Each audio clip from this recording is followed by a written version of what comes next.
Alright, let's see. Got the audio going, camera is rolling. Ooh, it has been a while since I've done this. Alright, let's move you a little bit closer here. And move that here so I can actually read that. Oh boy. Alright. Let's get back to it. Bah weeb grana weeb ninny on YouTube, RedWhiteandBluestreak here, coming back from the dead, and a lot of you are probably wondering. Hey, Streak! Yeah? Where the hell were you, man? I would have decked you in the face for being gone for so many Very months. valid question. Very aggressive way of putting it, but very valid question. Very valid question. So, while I've been gone, I've actually been doing a lot of things, and also not a lot of things, so... where should I begin? Okay, I guess I voice acted in an indie fighting game that just came out recently, which was my first big actual acting job, so, you know, there's that. Feel free to check out that game if you want. The link's gonna be in the description to it. I've been working behind the scenes, frustratingly, with a modded version of Kingdom Hearts for the purposes of helping out the Kingdom Hearts Retranslated project, so if you want to see the fruits of my labor, go check that out. Link's also gonna be in the description. I also voice in that series. Let's see. Oh yeah, and I finally graduated from college, so there's that. Which has given me both a little bit more free time and also not a whole lot of free time while I try to go find a new job to also do along with voice acting, because I'm also trying to pursue that professionally.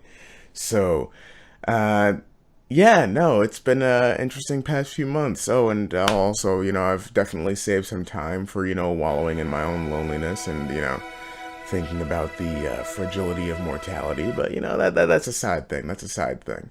For now, I actually want to come at you guys with something, yeah, something new for the channel, actually. Had to think about that. Now, I've reviewed non-transforming figures on the channel before. That's nothing new for the channel. I mean, you know, we looked at a bunch of figure arts in the past. But I've never done a review of a non-transforming Transformers figure before. Yolopark's AMK Pro Generation 1 Optimus Prime is a fantastic place to start. Now, for those who don't know what Yolopark is, or what they do, they're a company that make model kits, or buildable figures of beloved characters from other series. Lately, it's been a lot of Transformers. Now, the reason you probably saw quotes around the caption for model kit is because these aren't exactly the Transformers equivalent of Gunpla. That goes to Flame Toys, and those figures are fantastic in their own right. Though they definitely do have more intensive model kits, their AMK Pro series is a lot more simplistic, while still having that premium feel. As you can see, there isn't really that much assembly required. Honestly, you might say it's a nice entry point or a gateway for people to get into more extensive model kits by starting with something a little more simple. The build process is very quick and easy, and there's no painting needed. Yolopark is already taking care of that part, and let me just say, this looks absolutely beautiful! Oh, wait, hold on,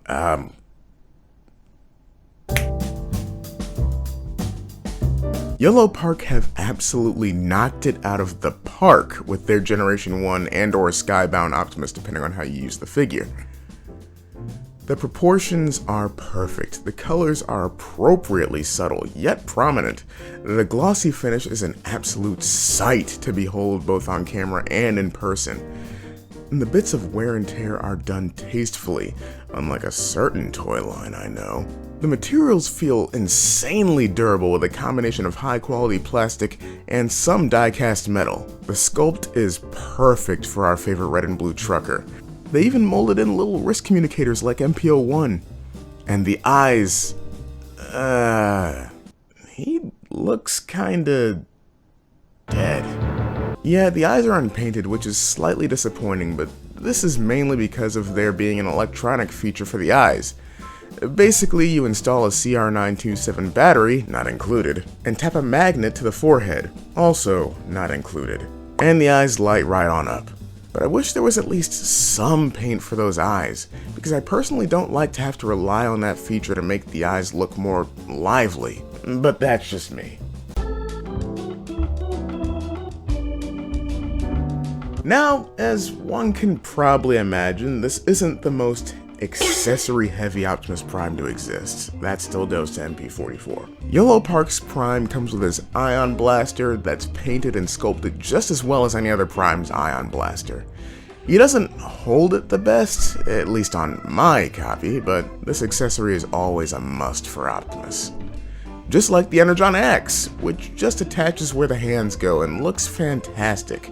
Just about as good as a certain other Prime I own. He also comes with a mini Megatron gun, probably to recreate the episode where he used him on the Insecticons. It's odd how many Primes come with that accessory to replicate that scene.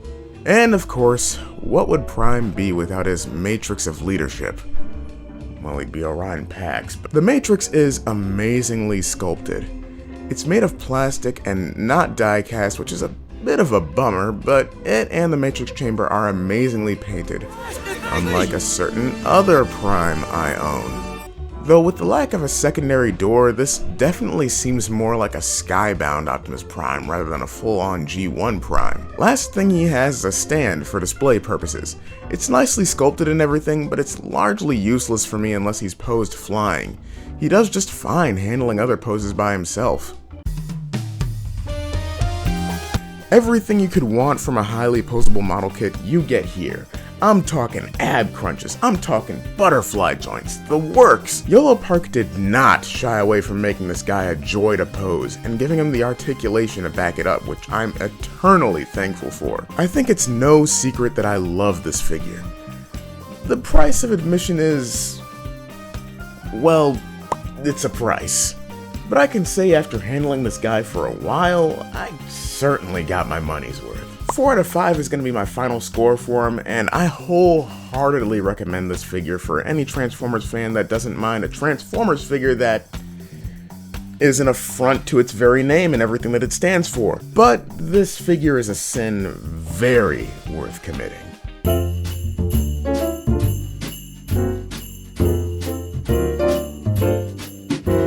Hey look, Studio Series 86 for real this time, what?